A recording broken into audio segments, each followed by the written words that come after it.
밤이었습니다. 골든 캐슬 호텔 12층. 빗속에 젖은 외벽 위에 한 여자가 있었습니다. 손가락 끝으로 콘크리트 벽을 움켜쥔 채 발밑 40m 허공을 딛고 서 있었습니다. 바람이 몰아칠 때마다 몸이 흔들렸지만 손은 놓지 않았습니다. 놓을 수 없었습니다. 저 위 불 켜진 창문 너머에 엄마가 있었으니까요. 형사 박진주, 34살. 10년 동안 법과 절차 안에서 살아온 사람이었습니다. 배지를 가슴에 달고 조서를 쓰고 증거를 모으고 범인을 넘기는 일을 반복해온 사람이었습니다.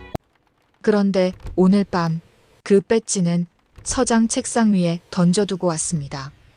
법이 움직이지 않는 곳에서, 절차가 힘을 잃은 자리에서 진주는 혼자 이 벽을 타고 있었습니다. 왜였을까요? 엄마가 사라졌습니다. 오후 4시 만두피를 빚다 말고 낯선 남자들에게 끌려간 엄마. 경찰서장은 사건을 덮으라 했고 7년을 함께한 동료는 황인철의 사람이었으며 이 도시의 권력은 처음부터 진주 편이 아니었습니다. 진주에게 남은 것은 로프 하나와 절대 놓지 않겠다는 결심 하나뿐이었습니다. 황인철. 이 도시에서 그 이름을 모르는 사람은 없었습니다. 호텔그룹 회장, 재단 이사장, 경제자문위원. 그러나 진주가 3년 동안 혼자 들어온 파일 속의 황인철은 달랐습니다. 이 도시 밑바닥 어둠의 절반을 손바닥 위에 올려놓은 사람, 그리고 오늘 밤 엄마를 가져간 사람. 진주는 그 남자를 향해 40m를 올라가고 있었습니다. 맨손으로, 혼자서. 오늘 밤 이 이야기는 한 딸이 엄마를 찾으러 가는 이야기입니다. 동시에 힘 있는 자들이 오랫동안 짓밟아온 것들이 마침내 바닥에서 일어서는 이야기이기도 합니다. 억울하게 당한 사람이 있다면, 참고 또 참다가 마침내 한계에 다다른 사람이 있다면 오늘 밤 박진주의 이야기가 그 마음을 조금이나마 어루만져 드릴 수 있기를 바랍니다. 지금 어디서 무엇을 하시면서 듣고 계신지 댓글로 살짝 남겨주세요. 댓글 남겨주신 모든 분께 올 한 해 건강운과 말년운이 활짝 열리길 두 손 모아 기원합니다. 자, 그럼 시작합니다. 11시간의 야근이 끝난 밤이었습니다. 형사 박진주, 34살. 그녀가 현관문 비밀번호를 누르는 손가락은 늘 그렇듯 익숙하고 무감각했습니다.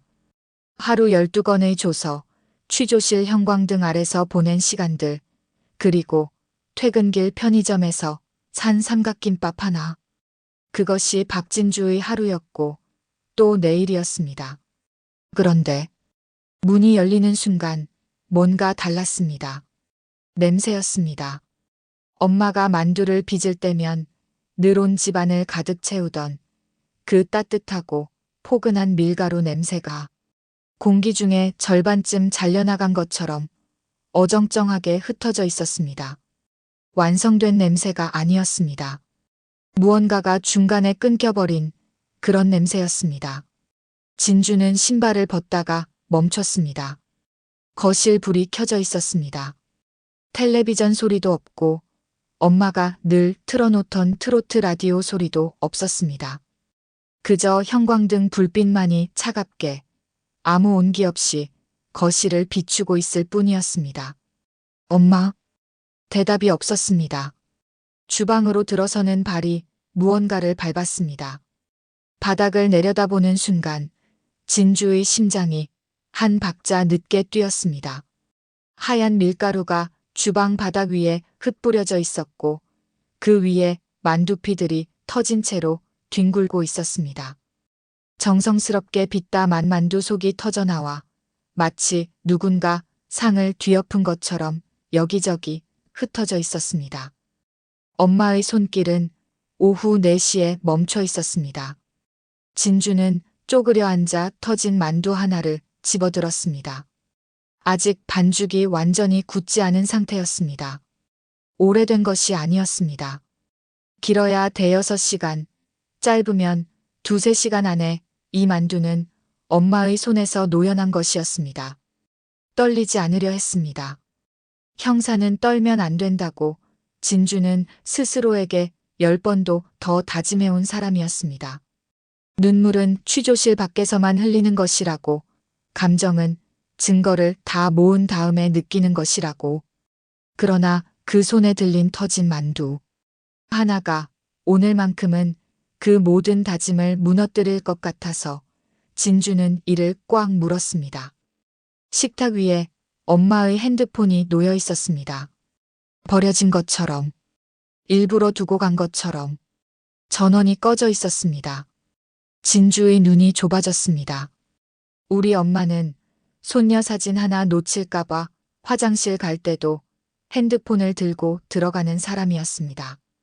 주무실 때도 베개 옆에 놓아두고 새벽 4시에 울리는 진주의 당직 전화를 한 번도 놓친 적이 없는 사람이었습니다. 그 엄마가 핸드폰을 두고 나갔습니다. 전원까지 꺼진 채로. 진주는 천천히 방을 둘러보았습니다. 엄마 방문은 열려 있었습니다. 안을 들여다보니 이불은 그대로 개어져 있었고 외출복은 옷걸이에 걸려 있었습니다. 갑자기 나간 것이 아니었습니다. 누군가와 함께 나간 것이었습니다. 엄마의 작은 실내화가 현관 한쪽에 가지런히 놓여 있었고 그 옆에는 외출할 때 늘 신는 낡은 운동화가 없었습니다. 발이 움직였습니다. 형사의 발이, 아니 딸의 발이. 진주는 옆집 문을 두드렸습니다. 703호 할머니는 오후에 진주 어머니가 검은 차를 타고 나가는 걸 봤다고 했습니다. 혼자가 아니었다고, 양쪽에 정장 입은 남자가 끼고 있었다고. 웃으면서 나갔냐고 물었더니 할머니는 잠시 머뭇거리다가 말했습니다. 글쎄, 웃는 게 아닌 것 같더라고. 현관문을 닫고 돌아서는 진주의 머릿속에서 형사의 본능이 차갑게 계산을 시작했습니다. 검은 차, 정장 차림 남성 둘. 동행처럼 보이지만 실제로는 그렇지 않은 표정. 핸드폰은 전원을 끄거나 빼앗겼거나. 만두는 오후 4시에 멈췄습니다. 지금은 밤 10시 반이었습니다. 6시간 반. 엄마가 사라진 지 6시간 반이 지나 있었습니다. 진주는 노트북을 열었습니다. 손이 빠르게 움직였습니다. 경찰 내부망이 아니었습니다. 그 어디에도 공식적으로 등록되지 않은 진주만이 알고 있는 경로였습니다. 3개의 방화벽을 우회하고 2개의 관리자, 계정을 넘어서 목적지는 하나였습니다. 황인철. 이 도시에서 그 이름을 모르는 사람은 없었습니다. 건설, 유통, 호텔. 겉으로 드러난 것만 해도 상장기업 셋의 재단 하나. 그러나 진주가 아는 황인철은 달랐습니다. 지난 3년간 그녀가 쌓아온 파일 속의 황인철은 이 도시 밑바닥, 어둠의 절반을 손바닥 위에 올려놓고 있는 사람이었습니다. 그리고 엄마는 6개월째 황인철의 저택에서 가사도우미로 일하고 있었습니다. CCTV 화면이 열렸습니다. 황인철 저택 내부, 오후 3시 40분. 엄마가 화면 안에 있었습니다. 걸레질을 하다가 멈추는 장면이었습니다. 서재 문이 열려 있었고 엄마의 시선이 그쪽으로 향했습니다. 안을 들여다보는 게 아니었습니다. 우연히 보인 것이었습니다. 화면을 확대했습니다. 서재 안에는 황인철이 있었고 그 앞에는 서류가 펼쳐진 테이블이 있었습니다. 진주의 손이 멈췄습니다. 서류가 아니었습니다.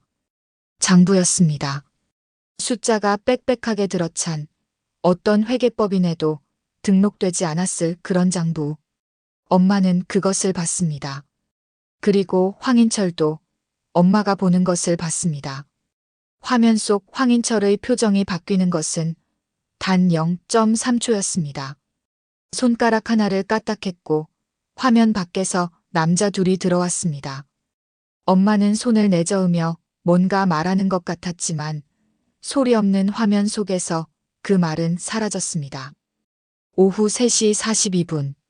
엄마는 차에 태워졌습니다. 진주는 오랫동안 그 장면을 바라봤습니다. 화면을 끄고 노트북을 닫았습니다. 그리고 천천히 일어나서 옷장을 열었습니다. 형사 배지가 있던 자리 옆 아무도 모르는 칸에서 그녀가 꺼낸 것은 작은 손전등과 등산용 카라비너 클립 2개였습니다. 주방으로 갔습니다. 바닥에 흩어진 만두 하나를 집어들었습니다. 터져서 속이 다 나온 그 만두를 진주는 한참을 내려다보다가 조용히 내려놓았습니다. 기다려, 엄마. 목소리는 낮았습니다. 떨리지 않았습니다. 차가운 결심이 이미 굳어버린 사람의 목소리였습니다. 현관문이 닫혔습니다. 엄마의 시간이 멈춰버린 그 집에 형광등 불빛만이 혼자 남아 차갑게 타오르고 있었습니다. 황인철. 그 이름을 처음 들었을 때는 강력반 막내로 처음 배정받던 날이었고 선배 형사가 사무실 한쪽 구석을 가리키며 낮게 말했던 것이 기억납니다. 저 캐비닛 안에는 절대 손대지 마라. 그 안에 있는 파일들은 덮인 것들이야. 건드리면 내가 다쳐. 순경 박진주는 그 말을 들으며 고개를 끄덕였습니다. 그리고 그날 밤 혼자 남아 그 캐비닛을 열었습니다. 그것이 황인철과의 첫 만남이었습니다. 파일 속의 황인철은 화려했습니다. 골든 캐슬 호텔 그룹 회장, 사회복지재단 이사장, 시청 경제자문위원. 신문에 실린 그의 사진은 항상 환하게 웃고 있었고 그 옆에는 시장이 있었고 경찰청장이 있었고 국회의원이 있었습니다. 그러나 파일의 뒷장으로 넘어갈수록 또 다른 황인철이 모습을 드러냈습니다. 3건의 불법 도박장 운영, 2건의 증거인멸 의혹, 그리고 5명의 피해자 진술서. 모두 수사 개시도 못한 채 종결된 것들이었습니다. 담당 형사들의 이름 옆에는 예외 없이 인사이동 도장이 찍혀 있었습니다. 진주는 그 파일들을 전부 사진으로 찍어두었습니다. 3년 전의 일이었습니다. 그리고 오늘 밤 그 황인철이 엄마를 데려갔습니다. 골든 캐슬 호텔은 이 도시 한복판에 있었습니다. 32층짜리 유리 건물 꼭대기에 황금빛 조명이 감아 올라가는 그 건물을 지나칠 때마다 진주는 늘 눈을 피했습니다. 화려한 것들은 대개 그 밑에 더러운 것을 숨기고 있었고 그 건물은 이 도시에서 가장 화려한 것 중 하나였으니까요. 차 안에서 노트북을 다시 열었습니다. 황인철의 저택 CCTV만으로는 부족했습니다. 엄마가 차에 태워진 이후의 동선이 필요했습니다. 진주는 저택 인근 사거리 교통카메라를 역추적하기 시작했습니다. 방화벽이 3개, 관리자, 인증이 2단계. 손가락이 키보드 위를 달렸습니다. 경찰 내부망을 이용하지 않았습니다. 공식 경로로 이 사건을 올리는 순간 황인철의 귀에 먼저 들어간다는 것을 진주는 알고 있었습니다. 3년간 쌓아온 파일이 그것을 말해주고 있었으니까요. 카메라 12개를 넘어서 마침내 차량 번호판이 잡혔습니다. 검은 제네시스 G90 황인철 측 법인 등록 차량이었습니다. 저택을 출발한 오후 4시 이후 그 차는 도심 외곽 고속도로를 타지 않았습니다. 시내 한복판을 가로질러 곧장 골든 캐슬 호텔 지하 주차장으로 들어갔습니다. 오후 4시 17분. 그 이후로 차는 다시 나오지 않았습니다. 호텔이었습니다. 황인철은 엄마를 자신의 호텔 안에 가둬두고 있었습니다. 진주는 잠깐 눈을 감았습니다. 딸로서의 감정이 목구멍까지 차오르는 것을 느꼈지만 그것을 삼켰습니다. 지금은 형사여야 했습니다. 정확하게 생각하고 냉정하게 움직여야 했습니다. 감정은 엄마를 데리고 나온 뒤에 쓸 것이었습니다. 호텔 내부 구조가 필요했습니다. 골든 캐슬 호텔은 황인철의 건물이었고 황인철의 건물은 황인철의 사람들로 채워져 있었습니다. 정면 돌파는 없었습니다. 경찰 신분증을 내밀었다가는 황인철에게 먼저 연락이 갈 것이었고 그 순간 엄마는 다시 어딘가로 사라질 터였습니다. 혼자 들어가야 했습니다. 그러려면 내부 도면이 있어야 했고 층별 보안 시스템을 알아야 했습니다. 진주의 머릿속에 한 사람의 이름이 떠올랐습니다. 강태호. 같은 강력반 7년차 형사. 나이는 진주보다 3살 위였고 키는 한 뼘 이상 컸습니다. 어깨가 넓어서 취조실에 들어가면 괜히 위압감이 생기는 스타일이었는데 그 어깨로 몇 번이나 진주 앞을 막아선 사람이었습니다. 3년 전 황인철 파일을 혼자 들고 있던 진주에게 처음으로 도움 손길을 내민 것도 강태호였습니다. 너 혼자 이거 다 들고 있지 마라. 내가 같이 들겠다. 그 말 한마디가 진주에게는 오랫동안 닭 같은 것이었습니다. 전화기를 들었다가 잠깐 멈췄습니다. 이상하게 손이 느렸습니다.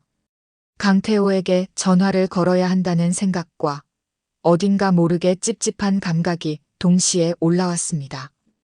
형사의 직감이라는 것은 늘 이런 식이었습니다. 논리보다 먼저, 이유보다 먼저, 그냥 몸이 알아채는 것. 그러나 지금은 시간이 없었습니다.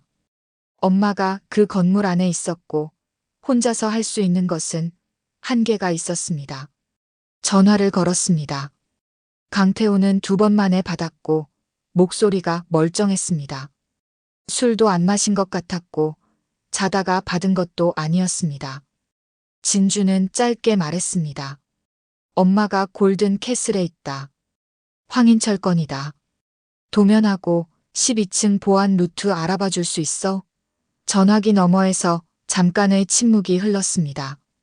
짧은 침묵이었습니다. 3초도 안 됐을 겁니다. 그런데 그 3초가 어쩐지 조금 길게 느껴졌습니다. 알겠어. 30분 안에 보내줄게. 강태호는 그렇게 말하고 전화를 끊었습니다. 진주는 핸드폰을 내려놓고 창밖을 바라봤습니다.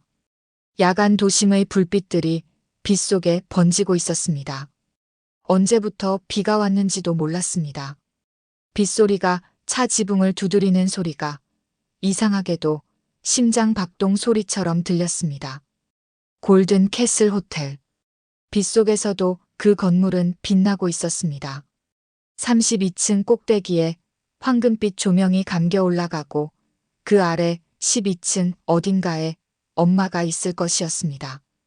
창문 불빛 하나하나를 세어보다가 진주는 그만뒀습니다.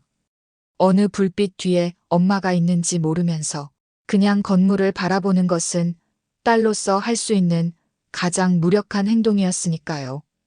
25분 뒤 강태호에게서 파일이 왔습니다. 골든 캐슬 호텔 내부 도면이었습니다. 층별 보안 카메라 위치, 엘리베이터 운행 패턴, 비상계단 구조, 그리고 메모가 하나 붙어 있었습니다. 짧은 메모였습니다. 12층 VIP 구역은 2주 전부터 황인철 측 사람들이 전체 대관했어.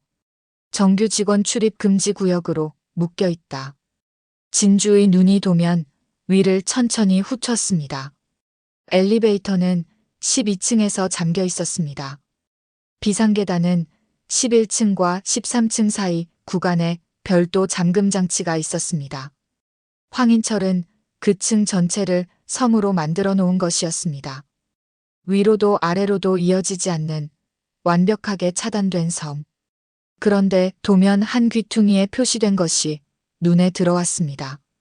외벽 유지 보수용 앵커 포인트. 건물 외부 창문 청소와 외벽 점검을 위해 설치된 고정 고리들이었습니다. 8층, 10층, 12층에 각각 2개씩. 공식 점검 일정은 2주 뒤였습니다. 지금은 아무도 사용하지 않을 구조물이었습니다. 진주는 도면을 닫았습니다. 트렁크를 열었습니다. 안쪽 깊숙이 평소에 잘 쓰지 않는 물건들이 담긴 가방이 하나 있었습니다. 등산 장갑, 카라비너, 20m짜리 정적 로프 한 탈에. 진주는 암벽 등반을 취미로 배운 적이 있었습니다. 정확히는 배웠다기보다 혼자 익혔습니다. 어릴 때 동네 뒷산을 맨손으로 오르던 습관이 그냥 이어진 것이었는데 살다 보면 이런 것도 쓸 날이 온다고 누군가 말했더라면 믿었을까요? 장갑을 끼웠습니다. 빗줄기가 굵어지고 있었습니다. 골든 캐슬 호텔 외벽은 빛 속에서 번질번질하게 빛났습니다. 40m. 8층 앵커에서 로프를 걸고 12층까지 올라가면 딱 40m였습니다. 진주는 건물을 올려다봤습니다. 12층의 불빛이 차갑게 타오르고 있었습니다. 그 불빛을 향해 진주는 천천히 걸음을 옮기기 시작했습니다. 빛 속으로 그 건물을 향해 한 걸음씩. 엄마의 만두피가 아직도 손에 닿는 것 같은 느낌이었습니다. 차 안에서 도면을 닫고 장갑을 낀 채 진주는 잠시 그 자리에 멈춰 있었습니다. 골든 캐슬 호텔을 향해 곧장 걸어가기 전에 해야 할 일이 하나 남아 있었습니다. 형사로서 마지막으로 해야 할 일이었습니다. 아니, 어쩌면 형사였던 자신에게 마지막으로 주는 기회 같은 것이었습니다. 공식 경로, 적법한 절차, 3년 동안 그녀가 지켜온 방식, 그것이 이번 한 번만큼은 제대로 작동하기를 진주는 미약하게나마 바라고 있었습니다. 시계는 밤 11시를 넘기고 있었습니다. 경찰서 불빛은 밤에도 꺼지지 않았습니다. 당직 근무자들 사이를 지나쳐 서장실 문 앞에 섰을 때 조 서장은 아직 자리를 지키고 있었습니다. 진주가 문을 두드리지도 않고 들어서자 서장은 안경 너머로 그녀를 올려다보며 미간을 찌푸렸습니다. 무슨 일이야, 이 시간에. 목소리에 피곤함과 귀찮음이 반반씩 섞여 있었습니다. 진주는 똑바로 섰습니다. 황인철입니다. 박 형사 어머니가 황인철 측 인물들에 의해 강제로 연행됐고 현재 골든 캐슬 호텔 12층에 감금된 것으로 추정됩니다. CCTV 영상 있고 차량 추적 기록 있고 호텔 대관 정황까지 다 있습니다. 지금 당장 압수수색 영장 청구하면 오늘 밤 안에 구조 가능합니다. 말을 끝내고 진주는 조 서장의 눈을 봤습니다. 서장의 눈이 흔들렸습니다. 아주 짧게, 그러나 분명하게 흔들렸다가 곧 단단하게 굳어졌습니다. 그 변화를 진주는 놓치지 않았습니다. 10년 형사 생활 동안 그녀가 가장 많이 연습한 것이 바로 그것이었으니까요. 눈빛이 굳어지는 순간을 읽는 것. 박 형사 앉아봐. 서장은 천천히 말을 골랐습니다. 황인철 씨는 이 도시에서 나름 기여를 많이 한 분이야. 어머니가 갑자기 연락이 안 된다고 해서 그게 바로 감금이 되는 건 아니잖아. 증거라고 하는 것도 CCTV 해킹의 불법 접근 아냐? 그걸로 영장이 나오겠어? 그리고 박 형사, 솔직히 말해서 이거 당사자 가족이 얽혀 있으면 객관성 유지가 안 되거든. 오늘은 집에 가서 좀 쉬고 내일 다시 얘기해. 집에 가서 쉬라는 말이었습니다. 엄마가 지금 이 시간에 낯선 건물 12층 어딘가에 갇혀 있는데 집에 가서 쉬라는 말이었습니다. 진주는 서장의 얼굴을 한동안 바라봤습니다. 그 얼굴에서 두려움을 봤습니다. 황인철이 무서운 두려움이 아니라 황인철에게 밉보이는 것이 무서운 두려움.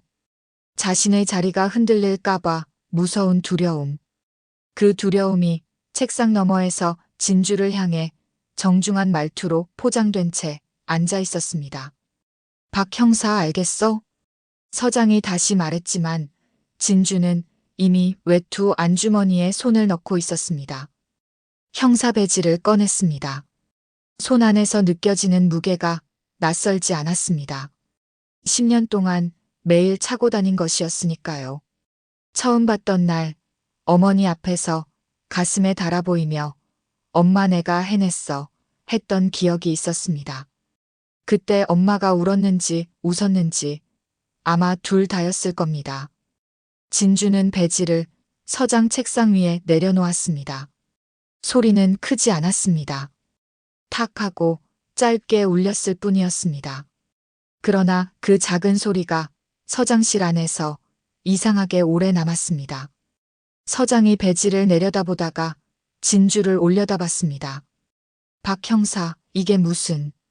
저는 지금 이 순간부터 형사가 아닙니다. 진주는 낮고 또렷하게 말했습니다. 형사로서 할 수 없는 일을 해야 하는데 이 배지를 차고 있으면 방해가 됩니다. 내일 정식으로 사표 처리해 주십시오. 서장이 뭔가 더 말하려 했지만 진주는 이미 돌아서고 있었습니다. 뒤에서 목소리가 들렸습니다. 박 형사, 이러면 당신 끝이야.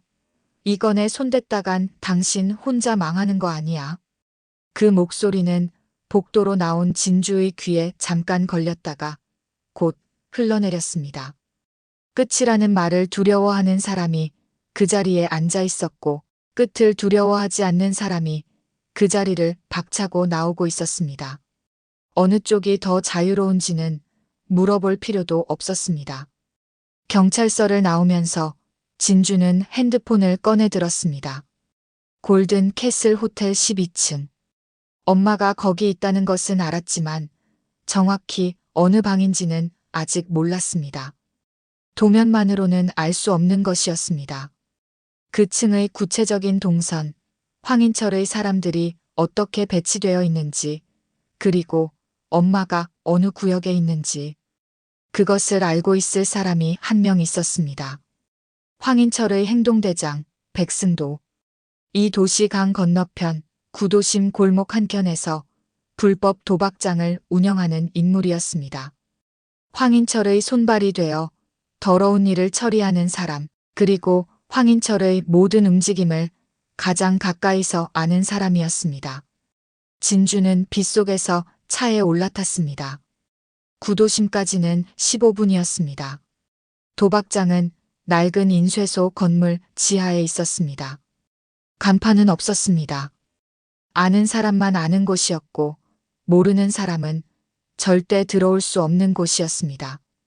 그러나 진주는 알고 있었습니다. 3년 전 그 파일 안에 이 주소가 있었으니까요. 철문 앞에 남자 둘이 서 있었습니다. 진주가 계단을 내려가자 그 중 하나가 몸을 막아섰습니다. 여기 어디인지 알고 왔어? 낮고 굵은 목소리였습니다. 진주는 걸음을 멈추지 않았습니다. 알고 왔습니다. 비켜주시면 좋겠는데요. 여자의 목소리는 너무 조용해서 오히려 그 조용함이 이상했습니다. 남자는 코웃음을 치며 팔을 뻗었고 그것이 실수였습니다. 뻗은 팔이 꺾이는데 걸린 시간은 1초도 안 됐습니다. 관절이 반대 방향으로 꺾이는 감각을 느낀 남자가 비명을 지르려던 찰나 진주의 팔꿈치가 그의 명치를 정확하게 눌렀습니다. 소리 없이 무너졌습니다. 옆에 있던 남자가 반응하기도 전에 진주는 이미 철문 손잡이를 잡고 있었습니다. 아는 연기가 자욱했습니다. 테이블 6개, 패 돌리는 소리, 술 냄새. 그리고 4개의 테이블이 멈추고 12개의 눈이 진주를 향했습니다. 한쪽 구석에서 백승도가 소파에 앉아 있었습니다. 50대 초반, 머리가 희끗했고 술잔을 들고 있던 손이 천천히 내려왔습니다. 누구야? 백승도의 목소리는 낮고 여유 있었습니다. 이런 상황에 익숙한 사람의 목소리였습니다. 그 여유가 진주를 보는 순간 아주 조금 흔들렸습니다. 아마도 진주의 눈 때문이었을 겁니다. 형사의 눈도 아니고 겁먹은 시민의 눈도 아닌 그 어떤 결과도 두려워하지 않는 사람의 눈. 백승도 씨, 저 한 가지만 묻겠습니다. 우리 엄마 지금 몇 호실에 있습니까? 도박장 안이 완전히 멎었습니다. 백승도가 손짓을 했습니다. 그러자 야구 배트를 든 남자들이 양쪽에서 좁혀 들어왔습니다. 하나, 둘, 셋. 진주는 숫자를 셌습니다. 10. 모두 10명이었습니다. 10명이었습니다. 그리고 진주의 손 안에 있는 것은 수갑 한 쌍이었습니다. 보통 사람이라면 그 자리에서 등이 굳어버렸을 겁니다. 그러나 진주는 오히려 어깨에서 힘이 빠지는 것을 느꼈습니다. 싸우기 전에 몸에서 긴장이 먼저 풀리는 것, 그것이 진짜 훈련된 몸과 그렇지 않은 몸의 차이였습니다. 첫 번째 남자가 배트를 들고 달려들었습니다. 진주는 왼쪽으로 반 발자국 비켰습니다. 배트가 공기를 가르는 소리가 귓가를 스치고 지나갔고 그 힘이 빠진 팔을 진주가 잡아챘습니다. 수갑 한쪽이 그의 손목에 걸렸습니다. 그리고 두 번째로 달려드는 남자의 손목에 나머지 한쪽이 연결되었습니다. 두 사람이 하나로 묶인 채 엉켜 넘어졌습니다. 세 번째, 네 번째. 진주는 테이블을 이용했습니다. 의자를 이용했습니다. 공간을 이용했습니다. 화려한 움직임이 아니었습니다. 최소한의 힘으로, 최대한의 효율로. 형사 격투술이 그런 것이었습니다. 상대가 쓰러지면 다음으로 넘어가고, 막히면 돌아가고, 뚫리면 뚫고 들어가는 것. 비명소리가 짧게 끊겼다가 또 다른 소리가 났다가 이윽고 조용해졌습니다. 얼마나 지났을까요? 어느 순간 진주는 백승도 앞에 혼자 서 있었습니다. 주변 바닥에 10명이 각자의 방식으로 무너져 있었고 배트들은 이리저리 굴러 있었습니다. 진주의 외투 소매 끝이 조금 찢어졌고 왼쪽 광대뼈 아래가 얼얼했지만 그게 전부였습니다. 백승도의 낯이 하얘졌습니다. 진주는 그의 앞에 무릎을 꿇고 앉아서 눈높이를 맞췄습니다.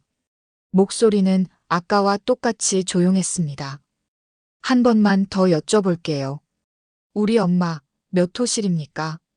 백승도의 입술이 움직이기 시작했습니다. 1201호.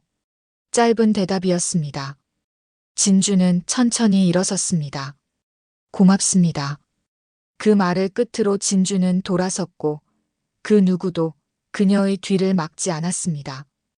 도박장 안에 있던 손님들은 테이블 뒤로 물러나 있었고 백승도는 소파에 그대로 붙어 있었습니다. 지하 계단을 올라서자 빗소리가 다시 들렸습니다. 1201호. 진주는 그 숫자를 머릿속에 새기면서 차를 향해 걸었습니다. 골든 캐슬 호텔 12층 1호.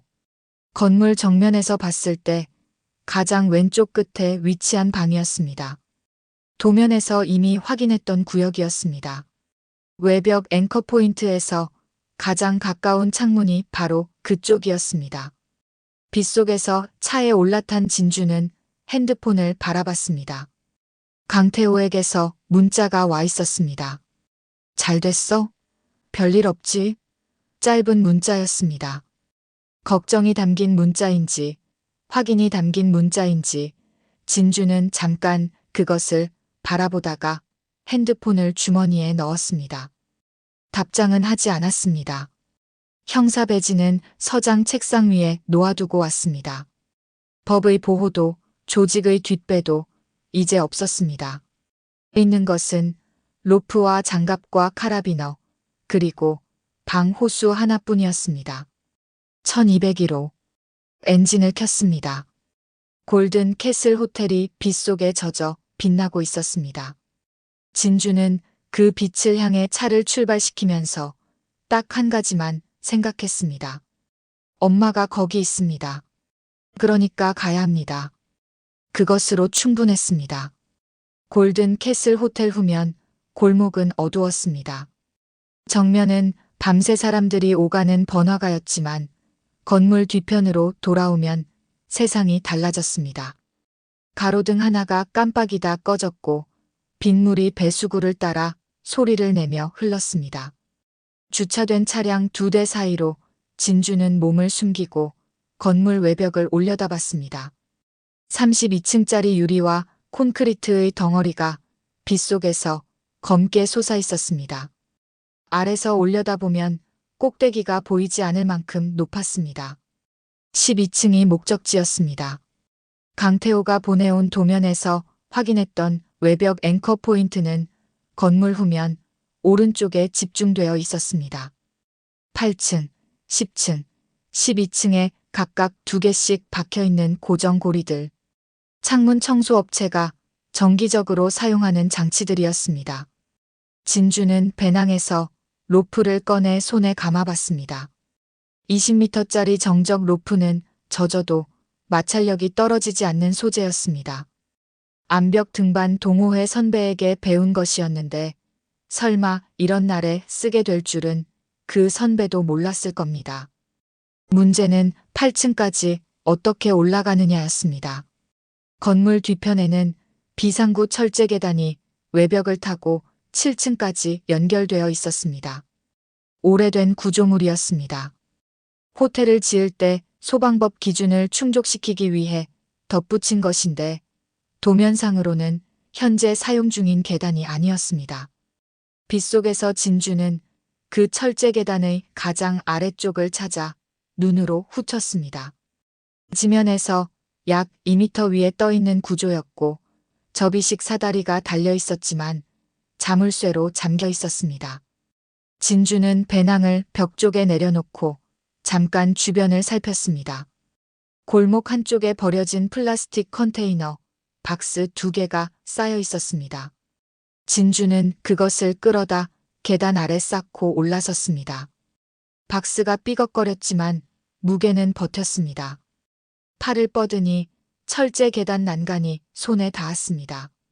차가웠습니다. 빗물이 고여 있어서 미끄러웠습니다. 장갑을 낀 손가락으로 난간을 단단히 쥐고 발을 계단 측면 철골에 걸쳐서 몸을 끌어올렸습니다. 어깨에서 무언가 당기는 느낌이 났지만 신경 쓸 여유는 없었습니다. 7층까지는 계단을 탔습니다. 낡은 철제 계단이 발을 디딜 때마다 낮게 울렸습니다. 빗소리가 그 소리를 덮어주고 있었던 것은 그나마 다행이었습니다. 7층 창문을 지나치면서 안을 슬쩍 봤습니다. 불이 꺼진 객실이었습니다. 8층 계단이 끝나는 지점에서 진주는 멈추고 건물 외벽을 손으로 짚어봤습니다. 앵커 포인트는 8층 창문 오른쪽 창틀에서 30cm 떨어진 지점에 박혀 있었습니다. 손가락 2마디 크기의 쇠고리였습니다. 진주는 카라비너를 꺼내 그 고리에 연결했습니다. 딸깍 하는 소리가 빗소리 속에 묻혔습니다. 로프를 카라비너에 통과시키고 안전 매듭을 2번 확인했습니다. 손이 떨리지 않았습니다. 손이 떨리기 시작하면 올라갈 수 없다는 것을 몸이 알고 있었습니다. 고개를 들어 위를 봤습니다. 12층까지는 4개 층, 약 14m였습니다. 빗줄기가 얼굴 위로 쏟아졌습니다. 밤하늘은 구름에 가려 아무것도 보이지 않았고 건물 외벽은 빗물에 젖어번들거렸습니다. 발을 디딜 수 있는 곳은 창문 하단 턱과 외벽 사이사이 구조물 뿐이었습니다. 창문 청소부들이 쓰는 로프 장비가 있다면 훨씬 쉬웠겠지만 진주에게 있는 것은 등반용 로프와 손발뿐이었습니다. 시작했습니다. 발이 먼저였습니다. 벽면에 붙은 외장 마감재 이음새에 발끝을 걸고 팔로 로프를 당기면서 몸을 올렸습니다. 10cm씩이었습니다. 한 번에 올리려 하면 안 됐습니다. 벽을 읽어야 했습니다. 어디가 미끄러운지, 어디가 버텨주는지 발끝으로 느끼면서 올라가는 것이었습니다. 바람이 갑자기 불어올 때는 벽에 몸을 납작하게 붙이고 기다렸습니다. 그 순간 발밑이 아득하게 느껴지면 진주는 눈을 감지 않았습니다. 눈을 감는 순간 높이를 인식하게 되고 높이를 인식하는 순간 손에서 힘이 빠졌습니다. 그래서 그냥 벽만 봤습니다. 콘크리트와 유리, 그리고 손이 닿는 다음 지점만. 9층을 지날 때 창문 안에서 불빛이 보였습니다.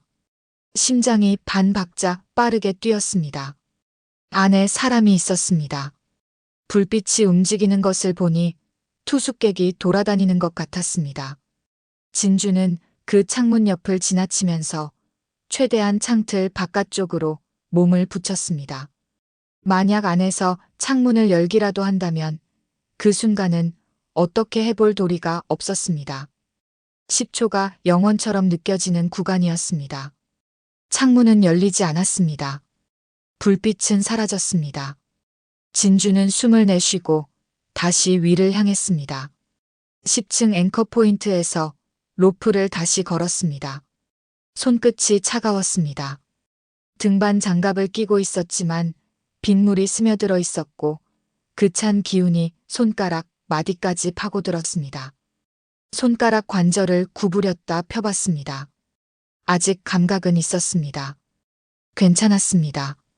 11층을 올라가는 구간에서 바람이 다시 강하게 불었습니다. 이번에는 몸이 벽에서 5cm쯤 떨어질 만큼의 돌풍이었습니다. 로프를 쥔 손에 힘을 줬습니다. 발끝이 벽면을 긁었습니다. 버텼습니다. 바람이 잦아들었습니다. 그리고 위를 봤을 때 12층 창문이 보였습니다. 딱 두 창문 위였습니다. 불빛이 새어나왔습니다. 커튼이 쳐져 있었지만 안에 사람이 있다는 것을 알 수 있을 만큼의 불빛이었습니다. 진주는 잠깐 그 불빛을 바라봤습니다. 1201호. 가장 왼쪽 끝 방, 그 불빛 뒤에 엄마가 있을 터였습니다. 그 생각을 하는 순간 손에 힘이 더 들어왔습니다. 차가운 공기도, 젖은 벽도, 발밑의 허공도 갑자기 아무것도 아니게 느껴졌습니다. 12층 창문까지 2걸음이 남은 지점에서 진주는 잠깐 멈췄습니다. 창문 안에서 사람 목소리가 들렸습니다. 낮은 남자 목소리 둘이었습니다. 웃음소리도 섞여 있었습니다. 여유로운 웃음이었습니다. 아무것도 두렵지 않은 사람들의, 상황이 완전히 자기 편이라고 믿는 사람들의 웃음소리. 그 웃음소리가 외벽에 고요히 울려 퍼졌고 진주의 귓속으로 들어왔습니다. 손바닥이 콘크리트 벽을 쥐는 힘이 더 단단해졌습니다. 창문까지 한 걸음이었습니다. 외벽 마지막 앵커 포인트에 카라비너를 걸었습니다. 로프가 팽팽하게 당겨졌습니다. 이제 창문 유리가 눈앞이었습니다.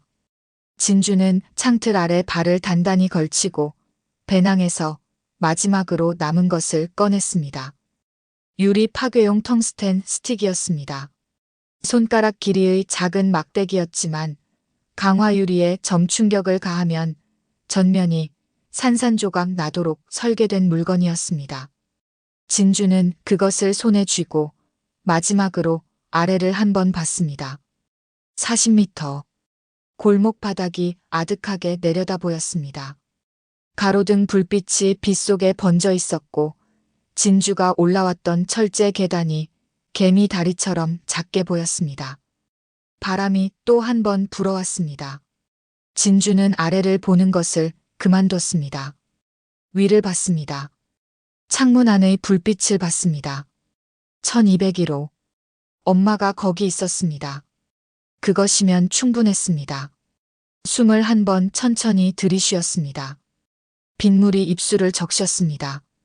차가웠지만 그 차가움이 오히려 정신을 또렷하게 만들었습니다. 손안에 쥔 스틱의 감촉을 확인했습니다. 자세를 잡았습니다. 발에 힘을 줬습니다. 창문이 바로 앞에 있었습니다. 그 너머에서 남자들의 웃음소리가 또 한 번 흘러나왔습니다. 마지막 웃음이 될 것이었습니다. 진주는 팔을 당겼습니다. 쾅! 소리는 생각보다 훨씬 컸습니다. 텅스텐 스틱이 강화유리 중심부를 가격하는 순간 창문 전체가 하나의 거대한 파열음을 내질렀습니다. 금이 가는 것이 아니었습니다. 가루가 되는 것이었습니다. 수천 개의 유리 조각이 사방으로 튀어나가면서 방 안을 향해 쏟아졌고 그 굉음과 함께 진주의 몸이 창틀을 넘어 안으로 들어왔습니다. 빗물과 바람이 그 뒤를 따라 쏟아져 들어왔습니다. 방 안에는 3명이 있었습니다. 소파에 앉아있던 2명과 창가 쪽 테이블에 기대어 있던 1명이었습니다. 3사람 모두 그 찰나에 반응하지 못했습니다. 갑작스러운 굉음에 눈을 감거나 뒤로 물러서거나 아니면 그냥 굳어버렸습니다. 유리 파편이 그들의 어깨와 팔 위로 비처럼 쏟아졌고 그 짧은 혼란의 시간 동안 진주는 이미 바닥에 착지해서 몸을 낮추고 있었습니다. 황인철의 보디가드들이었습니다. 정장 차림의 체격이 좋았고 허리춤에 뭔가를 차고 있었습니다. 소파 쪽 남자 둘이 먼저 정신을 차리고 손을 허리로 가져갔습니다. 총이었습니다. 진주는 그 동작을 보는 순간 계산을 끝냈습니다. 총을 꺼내는데 걸리는 시간은 평균 1.5초에서 2초 사이. 안전장치를 푸는데 또 0.5초. 총구가 자신을 향하기 전에 움직여야 하는 거리는 4m. 충분했습니다. 진주는 착지한 그 자리에서 곧바로 전진했습니다. 바닥에 흩어진 유리 파편 위를 미끄러지듯 낮게 이동했고 소파 쪽 첫 번째 남자가 총을 절반쯤 꺼내는 순간 그의 손목 안쪽을 아래에서 위로 쳤습니다. 총이 위로 튀어 올랐습니다. 그 총을 왼손으로 낚아채면서 동시에 오른 팔꿈치가 남자의 턱을 정확하게 가격했습니다. 머리가 뒤로 꺾이면서 소파 위로 쓰러졌습니다. 0.8초였습니다. 두 번째 남자가 총을 겨누는 순간 진주는 이미 그의 옆에 있었습니다. 총을 든 팔을 바깥쪽으로 틀어 꺾으면서 방아쇠에서 손가락을 분리시켰습니다. 비명이 짧게 터졌습니다. 관절이 허용하는 범위를 넘어선 각도였으니까요. 진주는 그 남자가 완전히 쓰러지기 전에 이미 창가 쪽 3번째 남자를 보고 있었습니다. 3번째 남자는 달랐습니다. 다른 둘보다 나이가 있었고 눈빛이 달랐습니다. 당황하지 않았습니다. 총 대신 손 안에 뭔가를 쥐고 있었는데 그게 접이식 호신용 경봉이라는 것을 진주는 직감적으로 알아챘습니다. 훈련받은 사람이었습니다. 두 사람이 동시에 움직였습니다. 경봉이 진주의 왼쪽 어깨를 향해 내려왔고 진주는 팔로 막는 대신 몸을 비틀어 흘렸습니다. 경봉이 어깨를 스치면서 찌릿한 통증이 왔지만 그보다 빠르게 진주의 오른발이 남자의 무릎 바깥쪽을 걷어찼습니다. 균형이 무너지는 순간 앞으로 쏠리는 그 몸을 진주가 받아 안 듯 잡고 방향을 돌려 벽 쪽으로 밀어냈습니다. 남자의 어깨가 벽에 부딪히는 둔탁한 소리가 났습니다. 그 충격에 경봉을 놓쳤고 진주가 그것을 발로 걷어내며 자리를 정리했습니다. 10초였습니다. 3명이 쓰러지는데 10초가 걸렸습니다. 진주는 가쁜 숨을 한 번 고르고 방 안을 둘러봤습니다. 깨진 창문으로 빗바람이 계속 들이쳤고 유리 파편이 카펫 위에 별처럼 박혀 있었습니다. 고급 호텔방이 10초 만에 완전히 달라져 있었습니다. 소파는 뒤집혀 있었고 테이블 위의 술잔들이 바닥에 굴렀습니다. 3명의 남자들이 각자의 방식으로 무너져 있었습니다. 방 안에 엄마는 없었습니다. 진주는 이를 악물었습니다. 1201호가 맞는데 백승도가 분명히 1201호라고 했는데 방을 다시 후쳤습니다. 그때 눈에 들어온 것이 있었습니다. 방 안쪽 내부 연결문이었습니다. 특급 호텔 VIP층에는 객실끼리 연결되는 내부 문이 있는 경우가 있었습니다. 그 문 아래 틈새로 빛이 새어나오고 있었습니다. 문 앞에 귀를 댔습니다. 사람 소리였습니다. 남자 목소리 하나 그리고 여자 목소리였습니다. 낮고 떨리는 여자 목소리. 진주가 평생을 들어온 목소리였습니다. 엄마였습니다. 손잡이를 돌렸습니다. 잠겨 있었습니다. 진주는 뒤로 반발자국 물러섰다가 어깨로 문을 밀었습니다. 한 번에 열리지 않았습니다. 두 번째에 문틀이 삐걱거렸고 세 번째에 잠금 장치가 뜯기면서 문이 열렸습니다. 안에 두 명이 있었습니다. 엄마는 의자에 앉아 있었습니다. 손이 등 뒤에서 묶여 있었고 얼굴이 창백했습니다. 그 앞에는 젊은 남자가 서 있었습니다. 황인철의 수행비서, 딱 봐도 그런 인상이었습니다. 30대 중반, 정장이 반듯했고 머리가 단정했습니다. 진주가 문을 부수고 들어오는 것을 본 순간 그의 눈이 크게 열렸다가 이내 좁아졌습니다. 그리고 그는 외투 안에서 칼을 꺼냈습니다. 접이식이 아니었습니다. 날이 서 있는 것이 불빛 아래서도 보였습니다. 비서는 그것을 엄마 쪽을 향해 겨누며 한 발 뒤로 물러섰습니다. 목소리는 떨리고 있었지만 칼을 쥔 손은 아니었습니다. 꼼짝 마. 한 발자국이라도 더 오면 이 여자 다쳐. 진주는 멈췄습니다. 엄마가 진주를 봤습니다. 눈이 마주쳤습니다. 따라 하고 부르지도 않았습니다. 그냥 봤습니다. 그 눈 안에 얼마나 많은 것이 들어있는지 진주는 그 한순간에 다 읽었습니다. 두려움, 안도, 미안함, 그리고 진주에게 제발 무사하길 바라는 마음. 엄마의 눈가가 젖어 있었습니다. 진주는 그 눈물을 보았습니다. 보고 싶지 않았습니다.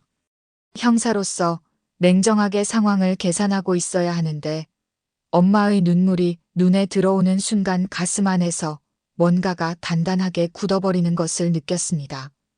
분노가 차갑게 굳어지는 감각이었습니다. 뜨겁게 끓어오르는 분노가 아니라 돌처럼 굳어서 흔들리지 않게 되는 그런 분노였습니다. 진주는 비서의 눈을 봤습니다. 그리고 천천히 한 발자국 앞으로 걸었습니다. 야, 못 들었어? 움직이지 말라고.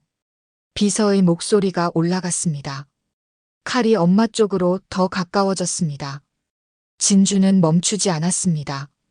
두 발자국, 세 발자국. 조용히, 그러나 멈추지 않고 걸었습니다. 그 걸음이 어찌나 두려움 없이 이어지는지 비서의 손이 오히려 흔들리기 시작했습니다. 진짜야. 진짜 다친다고. 내 발자국제에 진주가 말했습니다. 칼 드신 손이 지금 떨리고 있어요. 조용한 목소리였습니다. 낮고 차가운 목소리였습니다. 그리고 그것이 사실이었기 때문에 비서는 반박하지 못했습니다. 칼 든 손이 떨리면 아마추어예요.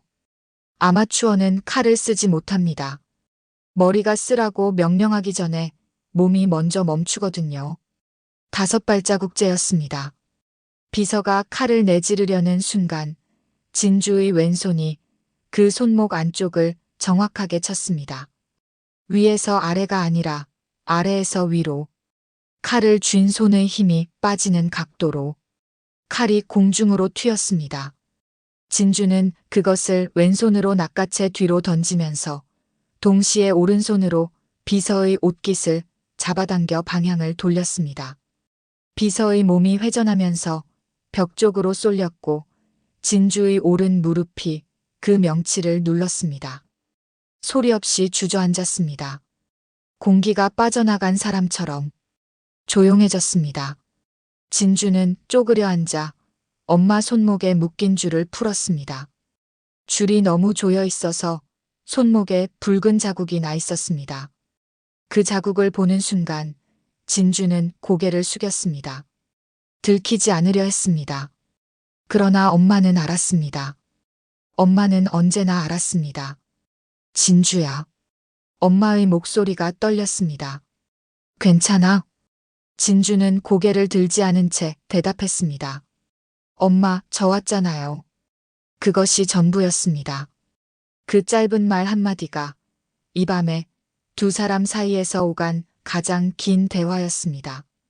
엄마의 손이 풀리면서 진주의 손 위로 내려앉았습니다. 차갑고 작은 손이었습니다. 진주는 그 손을 꼭 잡았습니다. 딱 1초만 잡았습니다. 그리고 일어났습니다. 아직 끝나지 않았습니다. 건물 안 어딘가에 황인철이 있었고 이 방 바깥에 더 많은 사람들이 있을 터였습니다. 핸드폰을 꺼내보니 문자가 와 있었습니다. 강태호였습니다. 12층 복도에 인원 6명 추가 배치됐다는 제보 받았어. 조심해. 진주는 그 문자를 읽고 핸드폰을 주머니에 넣었습니다. 6명이 더 있었습니다. 복도가 막혀 있고 계단이 막혀 있었습니다. 엄마를 데리고 내려갈 수 있는 정상적인 경로는 하나도 없었습니다. 엘리베이터는 잠겨 있고 비상계단은 차단되어 있으며 외벽으로 나가는 것은 엄마와 함께라면 불가능했습니다. 진주는 방 안을 한 바퀴 훑었습니다. 그리고 한 가지를 발견했습니다. 방 천장에 있는 소방 스프링클러, 그리고 벽에 붙어 있는 전기 배전함. 진주는 배낭에서 작은 태블릿 하나를 꺼냈습니다. 강태호가 도면과 함께 보내준 것들 중에는 이 건물의 소방 시스템 접속 코드도 있었습니다. 진주가 처음 도면을 받았을 때 왜 이걸 보냈을까 싶었는데 이제 알 것 같았습니다. 강태호는 이런 상황을 예상했던 것일까요? 그 생각은 잠깐 스치고 지나갔습니다. 지금은 그것을 생각할 때가 아니었습니다. 태블릿 화면 위로 접속 코드를 입력하기 시작했습니다. 이 건물 전체의 소방 스프링클러와 전기 시스템에 동시에 접근하는 코드였습니다. 한 번 입력하면 이 건물 12층 전체는 완전히 다른 공간이 되는 것이었습니다. 어둠 속에서만 진주가 싸울 수 있는 공간으로 엄마의 손을 잡았습니다. 엄마, 제 손 절대 놓지 마세요. 잠깐 어두워질 거예요. 무서워하지 마세요. 제가 옆에 있을게요. 엄마가 고개를 끄덕였습니다. 손에 힘이 들어왔습니다. 진주는 태블릿 화면의 마지막 버튼 위에 손가락을 올렸습니다. 복도 너머에서 발소리가 들려왔습니다. 6명이 이쪽으로 오고 있었습니다. 아마도 소음을 듣고 움직이는 것이었습니다. 발소리가 가까워졌습니다. 진주는 버튼을 눌렀습니다. 어둠이 왔습니다. 버튼을 누르는 순간 12층 전체의 전기가 끊겼습니다. 복도 비상등까지 포함해서 단 하나의 불빛도 남기지 않는 완전한 암흑이었습니다. 스프링클러가 동시에 작동했습니다. 천장에서 물이 쏟아지기 시작했고 그 소리가 복도 전체를 채웠습니다. 쏴 하는 물소리와 함께 남자들의 목소리가 들렸습니다. 당황한 목소리였습니다. 손전등을 찾는 소리, 서로를 부르는 소리, 미끄러지는 소리. 진주는 그 혼란 속에서 움직이기 시작했습니다. 엄마의 손을 꼭 잡은 채였습니다. 왼손으로 엄마를 이끌고 오른손은 자유롭게 두었습니다. 어둠 속에서 진주의 눈은 빠르게 적응했습니다. 완전한 암흑이라도 오래 있으면 윤곽이 보이기 시작합니다. 창문으로 들어오는 도심의 희미한 빛, 스프링클러 물줄기가 만드는 움직임의 방향, 그리고 발소리의 위치. 이것만으로도 충분했습니다. 엄마가 발을 잘못 디딜까봐 진주는 걸음을 천천히 맞췄습니다. 유리 파편이 바닥에 남아 있었습니다. 엄마 신발이 얇았습니다. 진주는 엄마를 살짝 들어 올리듯 팔로 받치면서 파편 구역을 우회했고 내부 연결문을 지나 처음 진입했던 1201호 쪽으로 이동했습니다. 복도로 나가는 것은 아직 이를 수 있었습니다. 먼저 6명의 위치를 파악해야 했습니다. 문에 귀를 댔습니다. 발소리가 3군데에서 들렸습니다.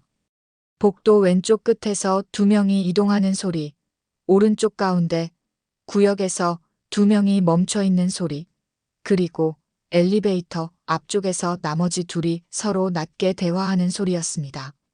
손전등 불빛이 복도를 훑는 것이 문 아래 틈새로 보였습니다. 그들은 이미 손전등을 확보한 상태였습니다. 불빛이 있는 쪽과 없는 쪽의 싸움이었습니다. 보통은 불빛이 있는 쪽이 유리합니다. 그러나 진주가 의도한 것은 그 반대였습니다. 손전등을 든 사람은 불빛이 향하는 방향만 볼 수 있습니다.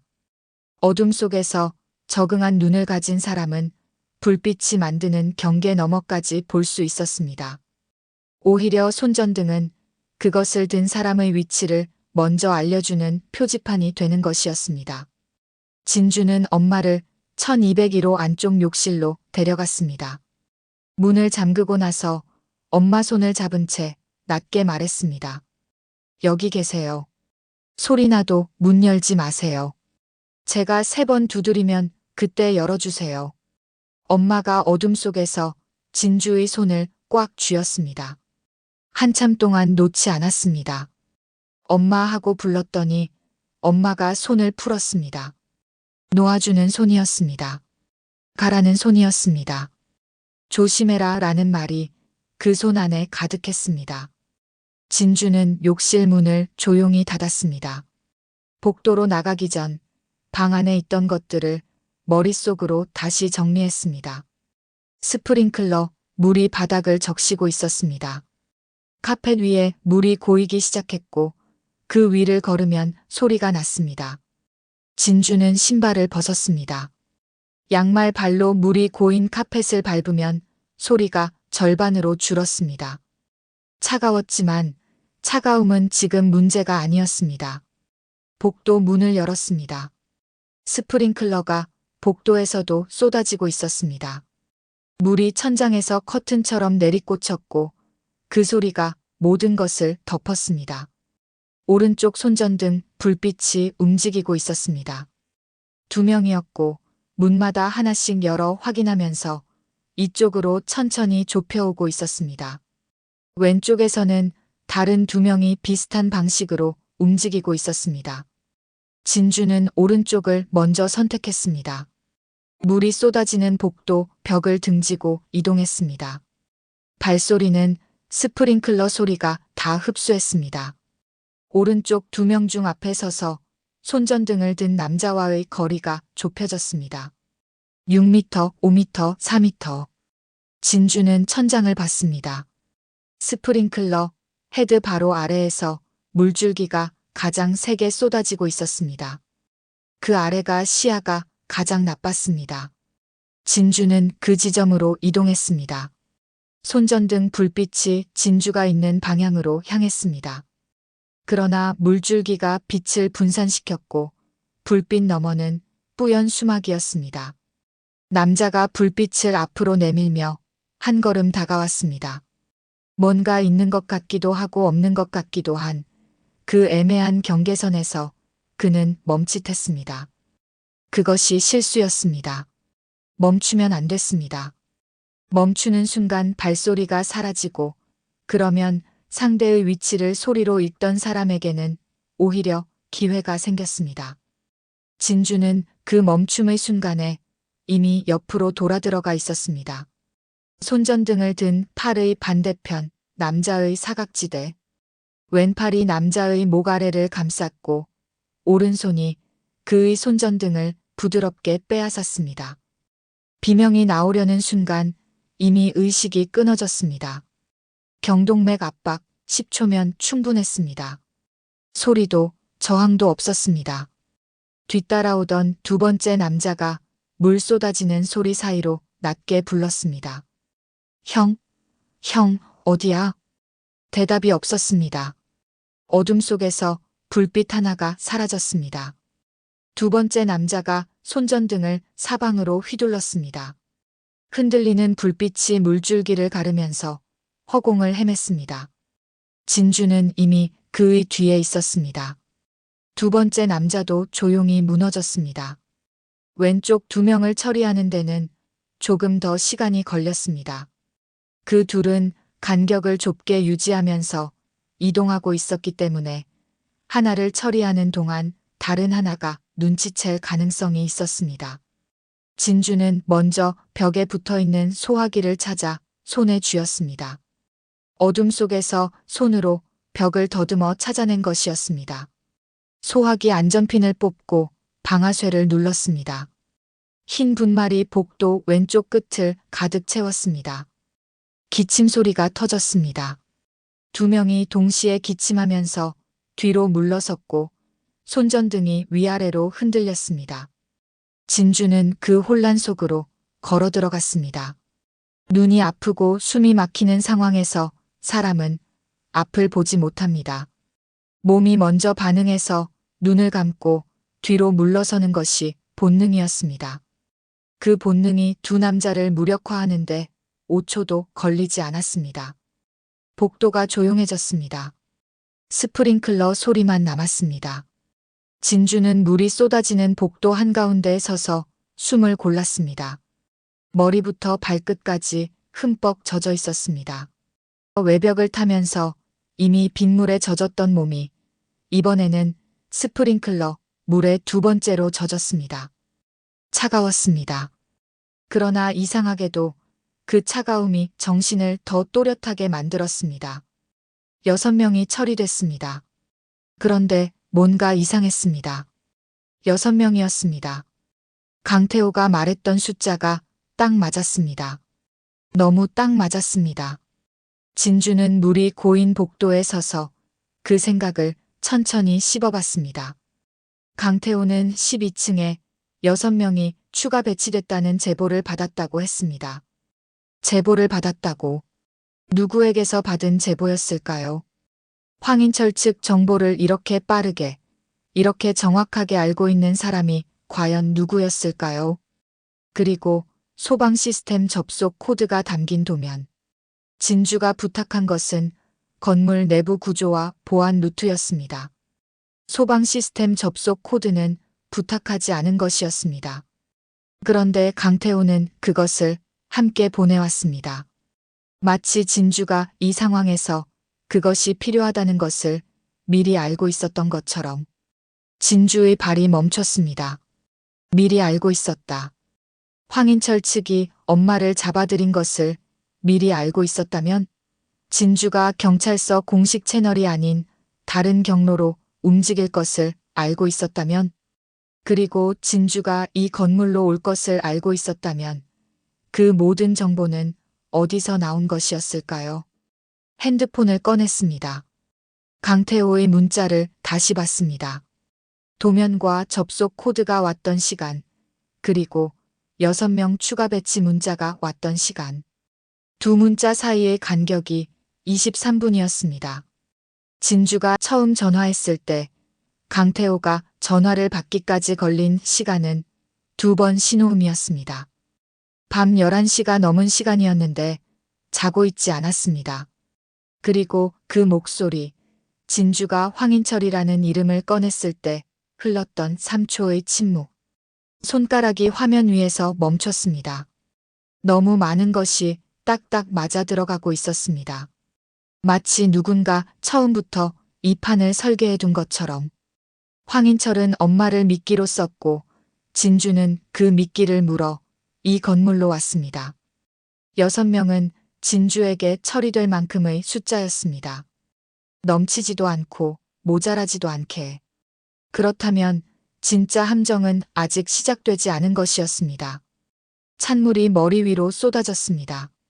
스프링클러가 여전히 돌아가고 있었습니다. 진주는 욕실 문 쪽으로 다시 빠르게 이동했습니다. 문을 3번 두드렸습니다. 문이 열리고 엄마가 나왔습니다. 어둠 속에서 엄마의 손을 잡았습니다. 엄마 손이 차가웠습니다. 얼마나 오래 어둠 속에서 혼자 기다렸는지 그 손의 온도가 말해주고 있었습니다. 진주는 그 손을 두 손으로 감쌌습니다. 엄마, 이제 나가야 해요. 저만 따라오세요. 그리고 마음속으로 덧붙였습니다. 강태호, 내가 무슨 생각으로 이 판에 끼어들어 있든 나는 오늘 엄마를 데리고 나간다. 그것만이 확실한 것이었습니다. 12층 복도는 여전히 물이 흐르고 있었습니다. 스프링클러가 멈추지 않았습니다. 진주가 시스템에 접속할 때 수동 차단 코드까지 입력할 여유가 없었기 때문에 물은 계속해서 천장에서 쏟아졌고 복도 바닥은 얕은 물길을 이루고 있었습니다. 엄마의 손을 꼭 잡고 비상계단 쪽으로 이동하면서 진주는 발밑의 물길이 흘러가는 방향을 눈으로 쫓았습니다. 경사를 따라 물이 흐르는 방향에 배수구가 있고 배수구 옆에 비상계단 입구가 있다는 것을 도면에서 확인했던 기억이 있었습니다. 엄마는 한마디도 하지 않았습니다. 진주의 손을 잡고 따라오면서 넘어지지 않으려 조심조심 발을 옮기면서 그저 조용히 따라왔습니다. 진주가 멈추면 엄마도 멈췄고 진주가 걸으면 엄마도 걸었습니다. 수십 년 전에도 그랬습니다. 진주가 아장아장 걷던 시절 엄마 손을 잡고 시장 골목을 지나다니던 그 감각이 이런 모습으로 뒤집혀 있었습니다. 이제는 딸이 앞에서 이끌고 엄마가 뒤에서 따라오고 있었습니다. 그 사실이 진주의 가슴 어딘가를 조용히 저몄습니다. 비상계단 입구 철문이 보였습니다. 예상대로 잠겨 있었습니다. 도면상으로는 이 구역 비상계단 잠금 장치가 전기식이었습니다. 전기가 나간 상태라면 수동으로 열 수 있어야 했습니다. 진주는 잠금 장치 옆 패널을 손으로 더듬어 비상 해제 레버를 찾았습니다. 손가락 끝에 금속 레버가 걸렸습니다. 아래로 당겼더니 철컹 하는 소리와 함께 자물쇠가 풀렸습니다. 문이 열렸습니다. 비상계단 안으로 들어서는 순간 진주는 멈췄습니다. 아래에서 발소리가 올라오고 있었습니다. 한 명이 아니었습니다. 여럿이었고 빠른 속도였으며 손전등 불빛이 계단 아래서 위로 쏟아지고 있었습니다. 진주는 엄마를 문 뒤쪽으로 밀어넣고 귀를 기울였습니다. 올라오는 인원이 최소 셋 이상이었습니다. 이미 11층을 지났을 터였습니다. 위로 올라가는 수밖에 없었습니다. 진주는 엄마에게 손짓으로 위를 가리키고 함께 계단을 올라갔습니다. 13층, 14층. 물소리가 아래에서 올라오는 발소리와 섞였습니다. 15층에 다다랐을 때 위에서도 발소리가 내려오기 시작했습니다. 위아래로 막혔습니다. 진주는 14층 비상문을 열었습니다. 14층은 전기가 살아 있었습니다. 12층만 선택적으로 차단한 것이 아니라 그쪽 배전 구역만 끊겼던 것이었습니다. 복도 불이 환하게 켜졌고 스프링클러도 작동하지 않았습니다. 진주는 눈이 빛에 적응하는 잠깐의 순간 동안 엄마를 벽 쪽에 세웠습니다. 그리고 복도 저 끝에서 걸어오는 사람을 봤습니다. 강태호였습니다. 7년을 같은 강력반에서 일했던 사람이었습니다. 진주보다 어깨가 넓고 키가 컸으며 걸음이 느릿느릿한 것 같아도 실제로는 빠른 사람이었습니다. 그 강태호가 지금 14층 복도 끝에서 진주를 향해 걸어오고 있었습니다. 손에는 아무것도 없었습니다. 표정도 특별한 것이 없었습니다. 마치 오래된 친구를 마중 나온 사람처럼 편안한 얼굴이었고 그 편안함이 오히려 등골을 차갑게 했습니다. 진주는 엄마와 강태호 사이에 서서 기다렸습니다. 강태호가 5m 앞에서 멈추고 천천히 말했습니다. 많이 지쳤겠다. 여기까지 올 줄은 솔직히 몰랐어. 진주를 보는 그의 눈이 7년 동안 진주가 봐온 그 눈과 조금 달라져 있었습니다. 가깝지도 멀지도 않은 거리를 두고 보는 눈이었습니다. 그것이 진주에게는 대답이었습니다. 물어보지 않아도 되는 대답이었습니다. 언제부터였어? 진주가 말했습니다. 물음표가 없는 질문이었습니다. 강태호가 잠깐 천장을 봤다가 다시 진주를 봤습니다. 3년 됐어. 내가 황인철 파일 혼자 들고 있을 때 나한테 도움 요청하던 그때부터. 그 말이 복도에 고요하게 퍼졌습니다. 3년. 진주가 혼자 들고 있기 힘드니까 내가 같이 들겠다 했던 그 말이 3년 전이었습니다. 그 순간부터 강태호는 황인철의 사람이었습니다. 진주가 무엇을 알고 있는지, 얼마나 알고 있는지, 어디까지 파고들었는지를 황인철에게 보고하면서 7년치 신뢰를 쌓아온 사람이었습니다. 뒤에서 엄마의 숨소리가 들렸습니다. 진주는 고개를 돌리지 않았습니다. 돌리면 안 됐습니다.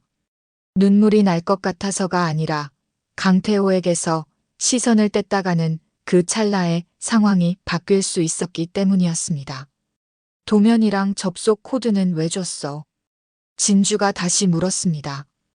강태호가 잠깐 입을 다물었다가 말했습니다. 황인철이 원한 건 파일이야. 내가 3년 동안 모아온 그 파일. 그걸 가져오면 어머니도 보내주고 너도 건드리지 않겠다고 했어. 도면은 내가 거기까지 올 수 있게 해줘야 했으니까. 진주가 12층에 올라오는 것, 황인철의 사람들을 처리하는 것, 그 모든 것이 설계된 경로였다는 말이었습니다. 진주를 이 건물로 끌어들이고 지치게 만들고 마지막에 파일을 내놓게 만드는 설계. 그 설계 안에서 강태호는 안내자였습니다. 황인철이 원하는 것은 딱 하나였습니다. 3년치 파일. 그것만 없애면 황인철에게 남은 위협은 사라졌습니다. 진주는 숨을 한 번 내쉬었습니다. 그리고 말했습니다. 파일은 내 노트북에 있어. 노트북은 지금 차 안에 있고. 목소리가 너무 차분해서 강태호가 오히려 잠깐 진주를 다시 봤습니다. 같이 내려가자. 차까지 같이 가서 내가 직접 확인해. 강태호의 눈이 움직였습니다. 계산하는 눈이었습니다. 진주의 말이 사실인지, 함정인지, 아니면 시간을 버는 것인지. 7년을 같이 일한 사람이었기 때문에 강태호는 진주를 잘 알았고, 그 알비, 지금, 이 순간에는 오히려 강태호를 망설이게 만들고 있었습니다. 진주는 그 망설임을 봤습니다. 그리고 강태호의 망설임이 딱 한 박자 길어진 그 순간, 진주는 움직였습니다. 강태호를 향한 것이 아니었습니다. 옆 벽에 붙어있는 비상경보 버튼이었습니다. 손바닥으로 3개 눌렀습니다. 비상경보음이 14층 전체를 쪼개는 것처럼 울렸습니다. 동시에 자동으로 비상방송이 켜지면서 대피 안내가 시작됐고 엘리베이터 잠금이 해제됐습니다. 화재 경보 연동 시스템이 작동하면 엘리베이터는 의무적으로 1층으로 내려가도록 설계되어 있었습니다. 진주는 엄마 손을 잡고 뛰었습니다. 강태호가 뒤에서 이름을 불렀습니다. 진주. 소리가 경보음에 반쯤 묻혔습니다. 엘리베이터 문이 열리는 소리가 들렸습니다. 진주는 엄마를 안고 들어갔습니다. 문이 닫히는 순간 강태호의 손이 문 사이로 들어왔습니다. 문이 다시 열렸습니다. 두 사람이 엘리베이터 안에서 마주봤습니다. 강태호의 눈이 흔들렸습니다. 그 흔들림 속에 7년이 있었습니다. 진주를 형사로 인정했던 시간, 같은 편이라고 믿었던 시간, 그리고 배신했던 시간이 한꺼번에 들어있는 눈이었습니다. 진주는 그 눈을 정면으로 봤습니다. 피하지 않았습니다. 비켜. 딱 한마디였습니다. 강태호가 움직이지 않았습니다. 진주야, 이건 내가 이길 수 없는 판이야. 황인철이 원하는 건 파일 하나야. 그거 주면 다 끝나. 목소리가 낮았습니다. 설득하려는 목소리가 아니라 진심으로 그렇게 믿는 사람의 목소리였습니다. 그리고 그 진심이 오히려 진주를 더 차갑게 만들었습니다. 태호 씨. 진주가 불렀습니다. 이름 뒤에 씨를 붙인 것은 처음이었습니다. 강태호가 그것을 알아챘는지 눈이 미세하게 흔들렸습니다. 그 파일 안에는 너도 있어. 침묵이 왔습니다. 황인철한테 정보 넘긴 내부 첩자 자료. 3년치. 내가 몰랐을 것 같아? 강태호의 얼굴이 굳었습니다. 진주는 계속했습니다. 몰랐던 게 아니야. 알면서 기다렸어. 증거가 충분히 쌓일 때까지. 그리고 지금 충분히 쌓였어. 그 파일은 내 노트북에 있는 게 아니야. 이미 세 군데에 분산 저장돼 있고 내가 오늘 밤 자정까지 취소 신호를 보내지 않으면 자동으로 세 곳에서 동시에 발송돼. 어디로 발송되는지는 말하지 않았습니다. 말하지 않아도 강태호는 알았습니다.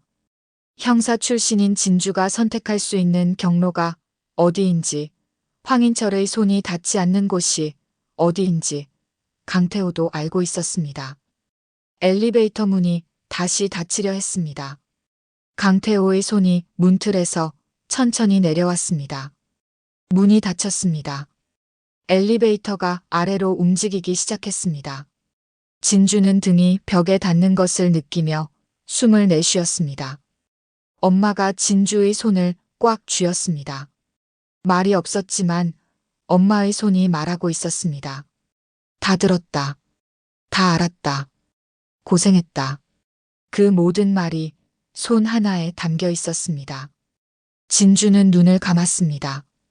자정까지 시간이 얼마나 남았는지 계산했습니다. 핸드폰을 꺼내봤더니 밤 12시 20분 전이었습니다. 20분이었습니다. 그리고 파일 자동 발송은 사실이었습니다. 허풍이 아니었습니다. 진주는 이 건물로 오기 전 차 안에서 노트북을 열었을 때 이미 그것을 설정해 두었습니다. 혹시 자신이 이 건물에서 나오지 못할 경우를 대비해서 형사이기 전에 딸이었지만 딸이기 전에 형사이기도 했던 사람이 마지막으로 해둔 준비였습니다.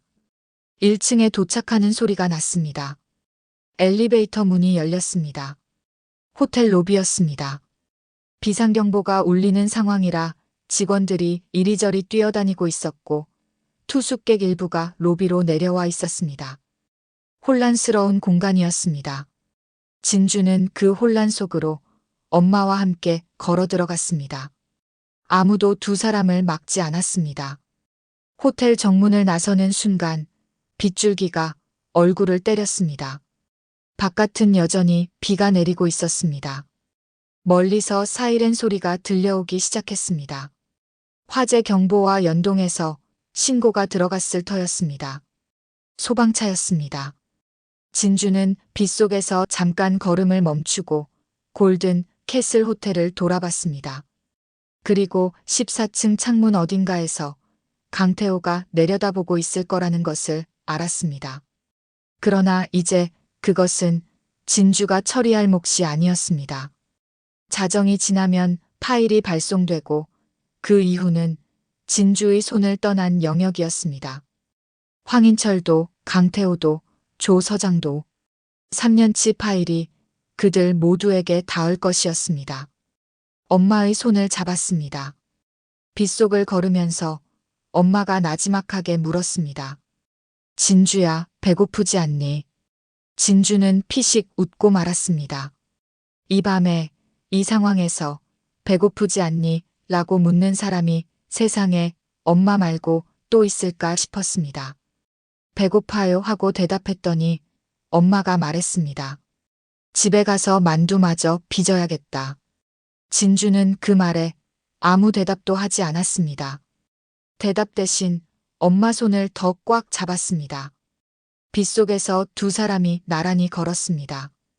뒤에서 사이렌 소리가 가까워졌고 앞에는 빗길이 이어졌습니다.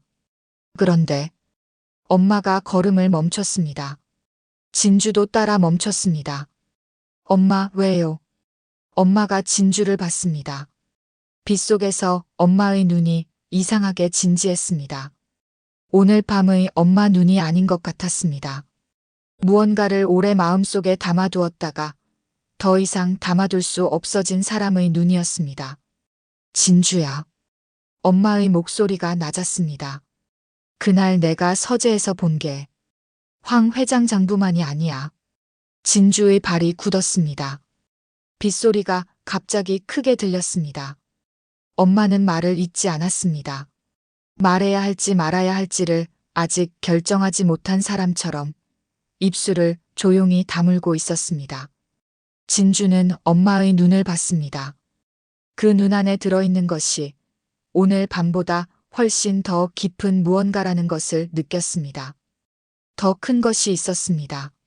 황인철 너머에, 이 밤 너머에, 진주가 3년 동안 쌓아온 파일 너머에 엄마가 목격한 무언가가 있었습니다.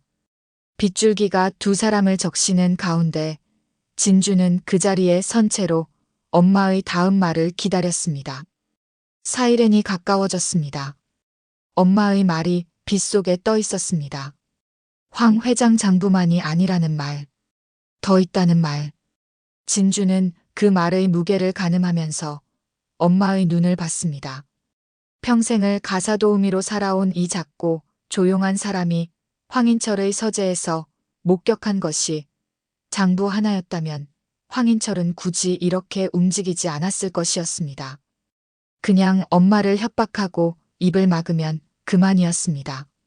그런데 황인철은 엄마를 잡아들였습니다. 감금했습니다. 그리고 진주까지 이 건물로 끌어들여 파일을 빼앗으려 했습니다. 그것은 단순한 장부 때문이 아니었습니다. 엄마, 잠깐만요. 진주는 엄마의 손을 잡은 채 멈춰서서 빗속에서 생각했습니다. 자정까지 20분이 남아 있었습니다. 파일은 자동 발송 설정이 되어 있었습니다. 황인철은 지금 이 순간 골든 캐슬 호텔 안에 있을 터였습니다. 경보가 울리는 상황에서 그가 선택할 수 있는 행동은 둘이었습니다. 도망치거나 아니면 버티거나. 황인철이라는 사람은 30년을 이 도시에서 군림해온 사람이었습니다. 그 사람이 도망치는 쪽을 선택하지 않는다는 것을 진주는 알고 있었습니다. 그리고 진주에게도 아직 하지 못한 것이 남아 있었습니다. 3년치 파일이 발송되면 황인철은 무너질 수도 있었습니다. 그러나 무너지는데 시간이 걸렸습니다. 변호인단이 달라붙고 증거를 다투고 재판이 길어지고 그 사이에 또 다른 무언가가 사라질 수 있었습니다. 엄마가 목격한 그 무언가가. 진주는 형사생활 10년 동안 그 과정을 너무 많이 봐왔습니다. 증거가 있어도 힘 있는 사람이 빠져나가는 것을, 법이 느린 것을, 그리고 피해자들이 기다리다 지치는 것을 오늘 밤 안에 끝내야 했습니다. 엄마, 저 잠깐 다녀올게요. 엄마가 진주의 손을 더 세게 쥐었습니다. 놓지 않으려는 손이었습니다. 진주는 엄마를 바라봤습니다. 걱정하지 마세요. 금방 와요. 그 말을 하면서도 진주는 엄마의 눈에서 무언가를 찾고 있었습니다. 두려움이 아니었습니다. 엄마의 눈에는 두려움보다 더 깊은 것이 있었습니다. 오래 참아온 사람의 눈, 혼자서 너무 많은 것을 삼켜온 사람의 눈이었습니다.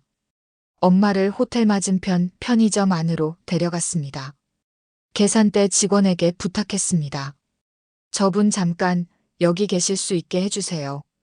직원이 사정을 물어볼 새도 없이 진주는 이미 돌아서고 있었습니다.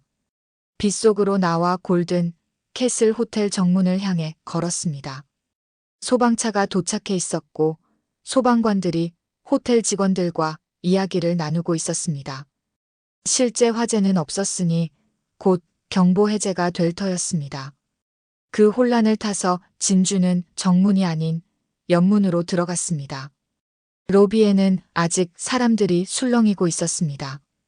진주는 계단을 택했습니다. 엘리베이터는 화재 경보 이후 소방관 통제 모드로 전환되어 있을 터였습니다.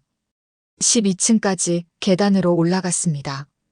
아까 비상계단을 통해 14층까지 올라갔던 길과 달리 이번에는 호텔 내부 주 계단이었습니다. 다리가 무거웠습니다.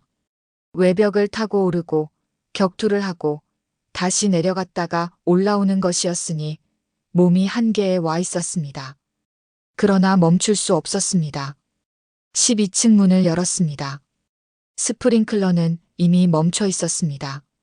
소방 시스템이 오작동으로 판단하고 자동 복구된 것이었습니다. 비상등이 켜져 있어서 복도가 붉은 빛으로 물들어 있었습니다. 바닥에는 물이 고여 있었고 진주가 아까 처리했던 사람들이 아직 그 자리에 있었습니다. 모두 의식은 있었지만 움직이지 못하는 상태였습니다. 그리고 복도 끝에 황인철이 서 있었습니다. 진주는 그를 처음 보는 것이었습니다. 사진으로만 봐왔던 사람이 지금 복도 저편에 실제로 서 있었습니다. 70에 가까운 나이였지만 허리가 곧았고 양복은 이 혼란 속에서도 흐트러지지 않았습니다. 얼굴은 신문에서 보던 것과 달리 웃고 있지 않았습니다. 오히려 피곤해 보였습니다. 오랫동안 많은 것을 지고 달려온 사람의 피곤함이었습니다. 황인철의 옆에는 한 명이 더 있었습니다. 강태호였습니다. 14층에서 엘리베이터 문을 놓아줬던 그 강태호가 지금 황인철의 옆에 서 있었습니다. 황인철의 편으로 서 있는 것인지 아니면 다른 무언가인지 표정으로는 알 수 없었습니다. 강태호는 진주를 봤습니다.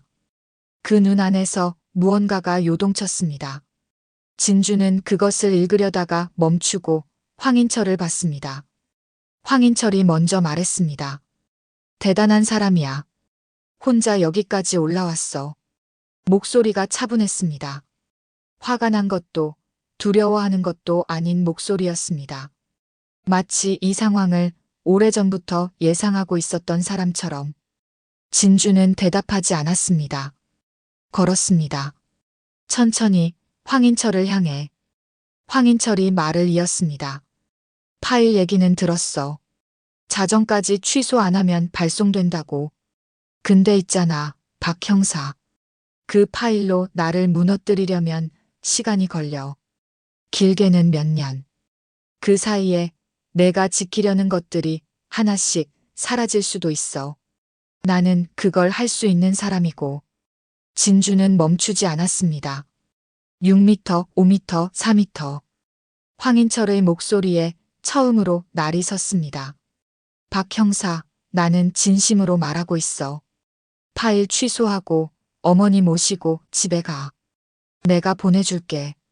아무 일도 없었던 것처럼. 그게 지금 상황에서 내가 선택할 수 있는 가장 좋은 답이야. 3m였습니다. 진주가 멈추고 황인철을 정면으로 봤습니다. 황인철의 눈과 진주의 눈이 마주쳤습니다. 가까이서 보니 황인철의 눈 속에 두려움이 있었습니다. 감춰놓은 두려움이었지만 10년 형사 생활이 그것을 읽어냈습니다. 이 남자도 두려워하고 있었습니다. 진주가 무엇을 가지고 있는지, 엄마가 무엇을 받는지, 그리고 그것이 세상에 나오면 어떻게 되는지. 그 두려움이 진주에게는 대답이었습니다. 진주가 천천히 외투 안쪽 주머니에서 뭔가를 꺼냈습니다. 손바닥만 한 바디캠이었습니다. 도박장을 나설 때 배낭에서 꺼내 외투 안쪽에 달아두었던 것이었습니다. 아직 녹화 중이었습니다.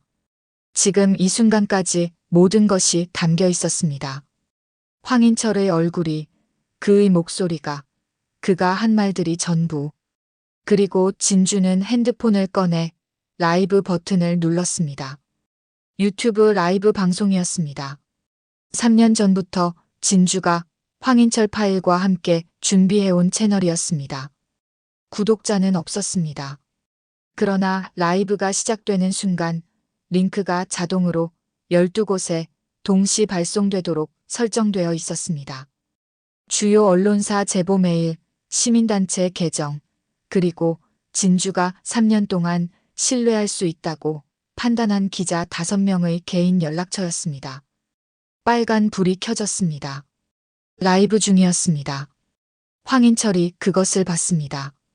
얼굴에서 무언가가 떨어져 나가는 순간이었습니다. 30년 동안 쌓아온 여유로움이, 그 두꺼운 표면이 처음으로 균열을 일으키는 것이 눈에 보였습니다. 황인철의 입술이 움직였지만 소리가 나오지 않았습니다. 진주가 말했습니다.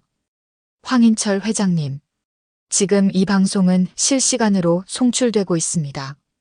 회장님께서 지난 30년간 운영하신 불법 자금 흐름과 증거인멸에 관여된 분들의 명단, 그리고 오늘 밤 저희 어머니를 감금하신 경위에 대해 직접 말씀해 주시겠습니까? 황인철이 뒤를 돌아봤습니다. 도망칠 곳을 찾는 눈이었습니다. 그러나 진주는 이미 황인철과 비상계단 사이에 서 있었고 엘리베이터는 소방관 통제 상태였으며 복도에 있는 사람들은 전부 움직이지 못하는 상태였습니다. 황인철의 선택지는 좁아졌습니다. 강태호가 움직였습니다. 진주는 순간 긴장했습니다. 그런데 강태호가 향한 것은 진주가 아니었습니다. 황인철의 팔을 잡아 비상구 쪽으로 이동시켰습니다. 진주는 그 움직임의 의미를 0.5초 만에 파악했습니다. 강태호는 황인철을 막으려는 것이었습니다. 도망치지 못하게 하려는 것이었습니다. 14층 엘리베이터 앞에서 마지막으로 진주의 눈을 봤던 그 순간에 이미 무언가가 바뀐 것이었습니다. 진주는 생각할 여유가 없었습니다. 황인철이 강태호를 밀치고 비상구 문을 열었습니다. 진주가 뒤를 쫓았습니다. 비상계단이 아니었습니다.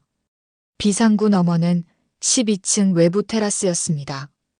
호텔 외벽 점검용으로 만들어진 좁은 구조물이었는데 난간 높이가 허리 정도밖에 오지 않았습니다. 황인철이 난간을 잡고 서서 아래를 내려다봤습니다. 40m였습니다. 진주가 올라왔던 그 높이에서 이제 황인철이 내려다보고 있었습니다. 빗줄기가 두 사람 위로 쏟아졌습니다. 황인철의 양복이 빗물에 젖기 시작했습니다. 진주는 테라스 안으로 들어서며 바디캠이 황인철을 향하도록 각도를 고정했습니다. 핸드폰은 외투 주머니에 넣어 라이브를 유지했습니다. 황인철이 돌아봤습니다. 난간을 등지고 선 그의 얼굴에는 이제 아무것도 없었습니다. 30년의 권력도, 여유도, 두려움도 다 씻겨 내려간 얼굴이었습니다. 빗속에서 그냥 늙은 한 남자가 서 있었습니다. 진주가 말했습니다. 회장님, 지금 이 방송을 보고 계신 분들이 있습니다. 억울하게 당한 분들, 목소리를 잃으신 분들, 오랫동안 기다려온 분들이 보고 있습니다. 그분들을 위해서 말씀해 주십시오. 황인철이 빗속에서 웃었습니다. 씁쓸한 웃음이었습니다. 이기는 사람의 웃음이 아니라 다 잃고 나서야 편해지는 사람의 웃음이었습니다. 그 웃음이 사라지고 나서 황인철이 입을 열었습니다. 천천히였습니다. 그러나 분명하게였습니다. 자금 흐름이었습니다. 이름이었습니다. 날짜였습니다. 증거를 인멸하도록 지시했던 사건들이었습니다. 황인철의 목소리가 빗소리 위로 울렸고 바디캠이 그것을 담았으며 라이브 화면 너머 어딘가에서 누군가들이 그것을 듣고 있었습니다. 말이 길어질수록 황인철의 어깨가 조금씩 낮아졌습니다. 내려놓는 것처럼 30년을 짊어지고 있던 것을 비로소 내려놓는 것처럼. 그리고 황인철이 마지막에 말했습니다. 박 여사가 본 건 장부가 아니었어.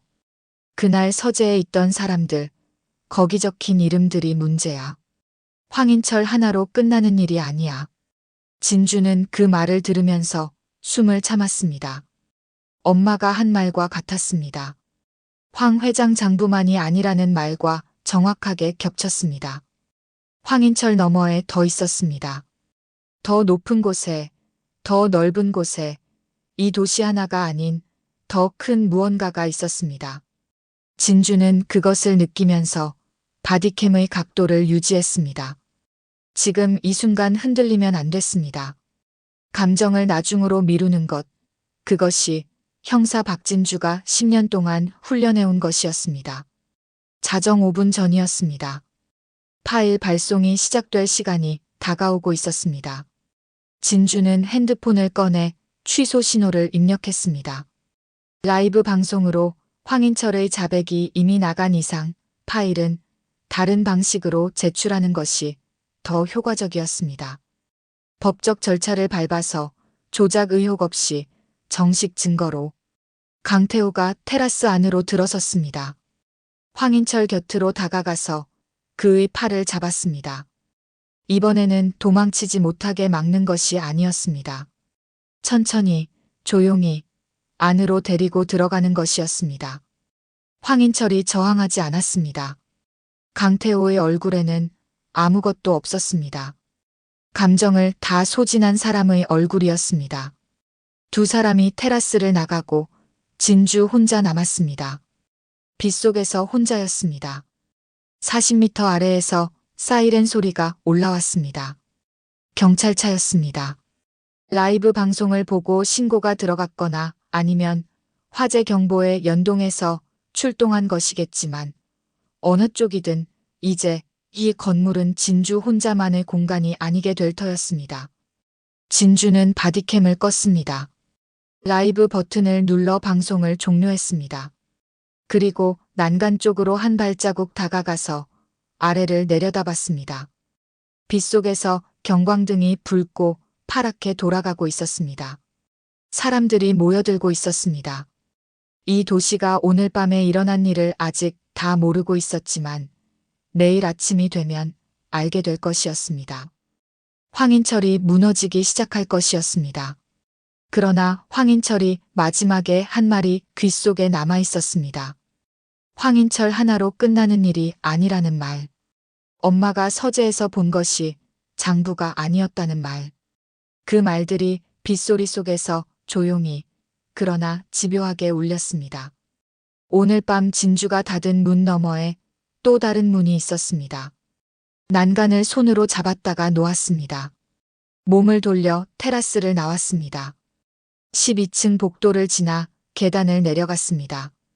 층층이 내려가면서 다리가 무거웠지만 이상하게 발걸음은 가벼웠습니다. 오랫동안 혼자 들고 있던 것을 오늘 밤 처음으로 세상에 내려놓았기 때문이었습니다. 1층 로비에 경찰관들이 들어서고 있었습니다. 진주는 그들 사이를 지나쳐 정문으로 나왔습니다. 빗속이었습니다.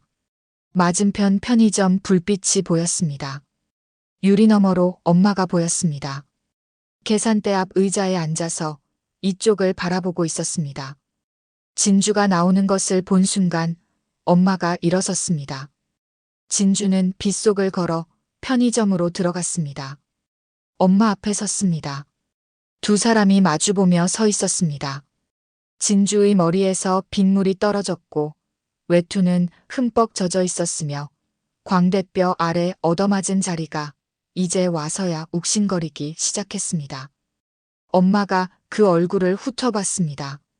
손을 들어 진주의 뺨에 댔습니다. 차가운 엄마 손이 욱신거리는 자리 위에 닿았습니다. 아무 말도 하지 않았습니다. 그냥 그렇게 손을 대고 있었습니다. 진주는 그 손 아래서 눈을 감았습니다.